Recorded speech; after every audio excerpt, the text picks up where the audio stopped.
सनातन धर्म हमें जीवन के आदर्शों, मूल्यों और श्रेष्ठ प्रतिमानों से अवगत कराता है। उन्हीं आदर्शों के साक्षात प्रतिमान हैं प्रभु श्री राम। अवध नरेश महाप्रतापी राजा दशरथ के ज्येष्ठ पुत्र श्री राम ने अपना संपूर्ण जीवन मर्यादाओं और आदर्शों के निर्वहन में व्यतीत किया। तभी तो वो मर्यादा पुरुषोत्तम श्री राम कहलाए।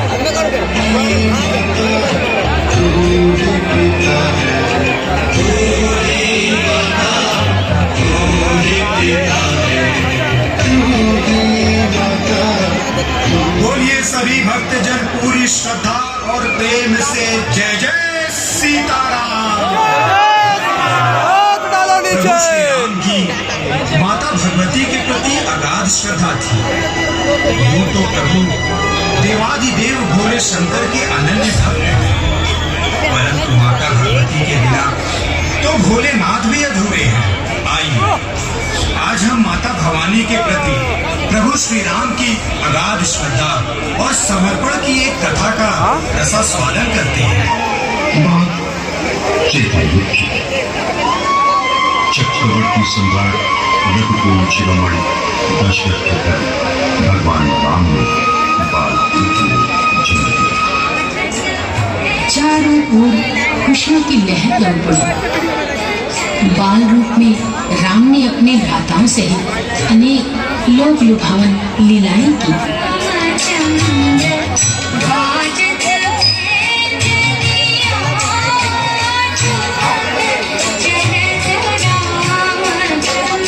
परंतु राम का दुर्भाग्य देखिए, जिस दिवस उन्हें अयोध्या के राज सिंहासन पर आसीन होना था, उससे मात्र एक दिन उन्हें बेहद त्याग करना पड़ा। शीघ्र ही माता कैकेयी के हठ के कारण श्री राम को पत्नी सीता और भ्राता लक्ष्मण सहित 14 वर्षों के लिए वनवास सहित रवाना होना पड़ा।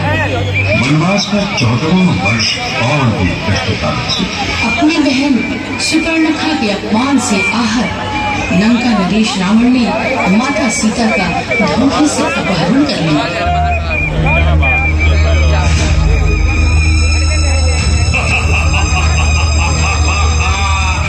दशानन रावण की शक्ति का तुम्हें मान नहीं सीते। अब मैं तुम्हें अपनी पटरानी बनाऊंगा। नहीं रावण, तुमने मेरे स्वामी की शक्ति का अपमान किया है। वे तुम्हें कदापि नहीं छोड़ेंगे। अब तुम्हें रावण के हाथों कोई नहीं बचा सकता, इसलिए चुपचाप अपनी सम्मति से मेरे साथ चलो। लक्ष्मण, लक्ष्मण।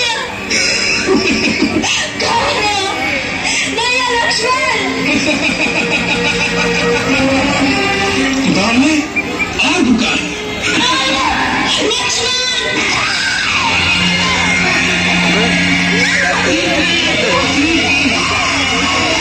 राम और लक्ष्मण सीता की खोज में दर दर भटकने लगे। वही नाम की भेंट हुई रुद्रावतार पवन पुत्र हनुमान से। राम ने हनुमान को सीता की खोज हेतु दक्षिण की ओर रवाना किया।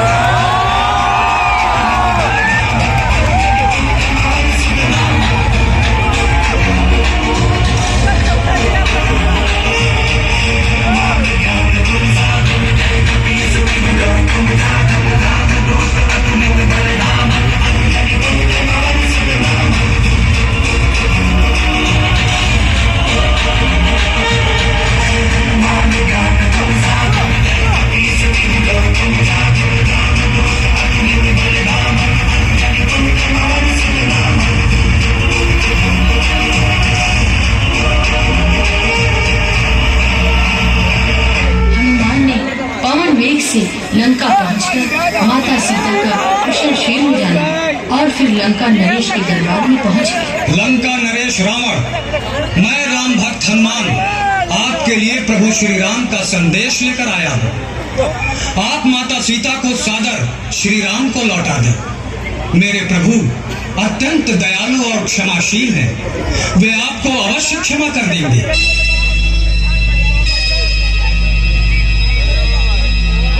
मूर्ख वानर, उन वनवासियों का दूत, वह वन की खाक छानने वाला राम, इस त्रिकालदर्शी स्वर्ग पृथ्वी और पाताल का स्वामी रावण को क्षमादान देगा। तो जाकर उन वनवासियों से कह दे, मैं सीता को वापस नहीं करूंगा।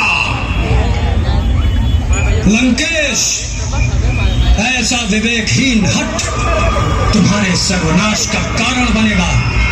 माता सीता का अपमान मेरे प्रभु सहन नहीं कर सकेंगे। इसीलिए अभी भी समय है। भगवान श्री राम से समझौता कर अपना और अपने कुल को विनाश से बचा लो।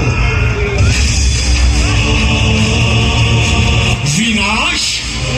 लंकापति रावण का विनाश? अरे मूर्ख वानर, विनाश तो अब तेरा होगा। सैनिकों, वानर को अपनी पूंछ से अत्यंत प्यार होता है। इसकी पूंछ में आग लगा दो।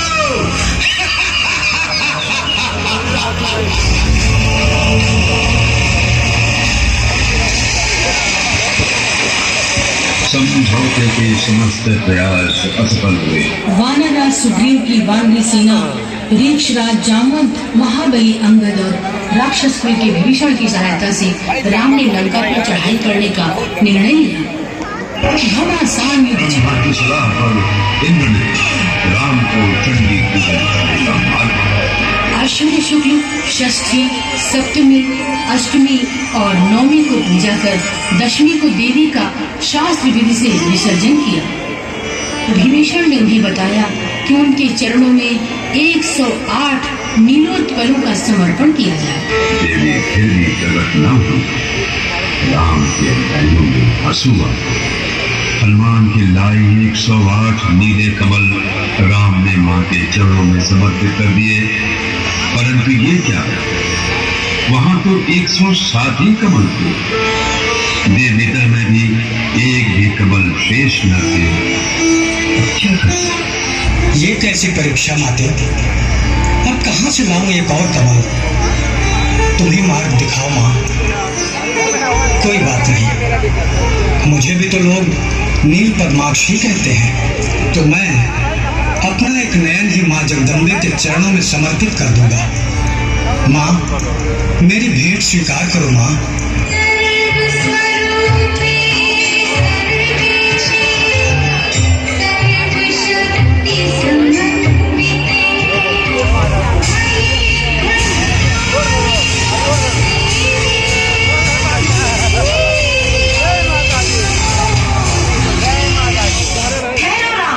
मुझे तुम्हारे नयन नहीं चाहिए। मैं तुम्हारी भक्ति से अत्यंत प्रसन्न हूँ।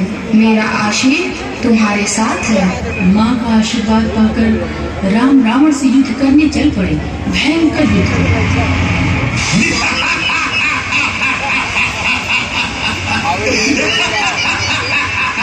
राम लौट जा।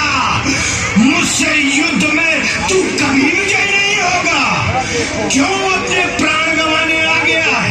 ये देख, मेरे 10 सिर है। तू किस का वध कर पाएगा?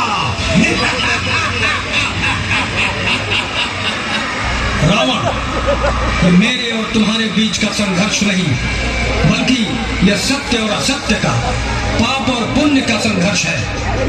और जीत हमेशा सत्य की भी होती है। मेरे इन शक्ति बाणों से तू जीवित नहीं बच सकता।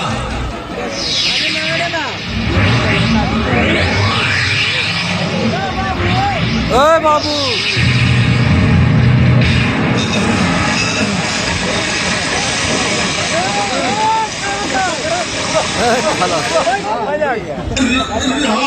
कौन बोल रहा है? हाँ, सही बोलो, सही बात है। अरे सही बोल दो। भक्तजनों, त्रेता युग की कथा हमारे आराध्य आगे प्रभु श्री राम के शौर्य का वर्णन करती है।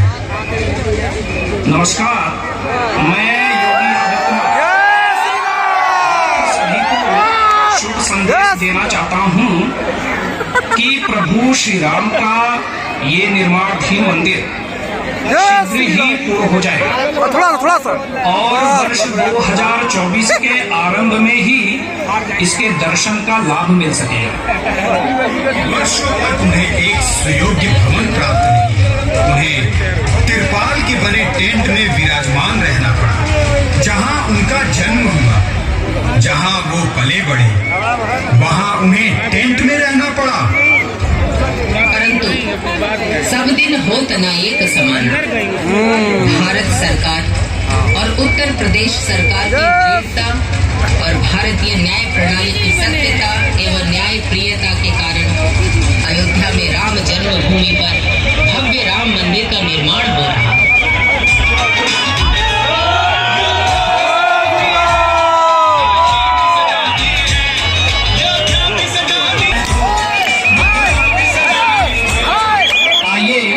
हम सब मिलकर प्रभु श्री राम के बताए मार्ग पर चलने का संकल्प लें और आपसी प्रेम एवं सौहार्द को मजबूत करें।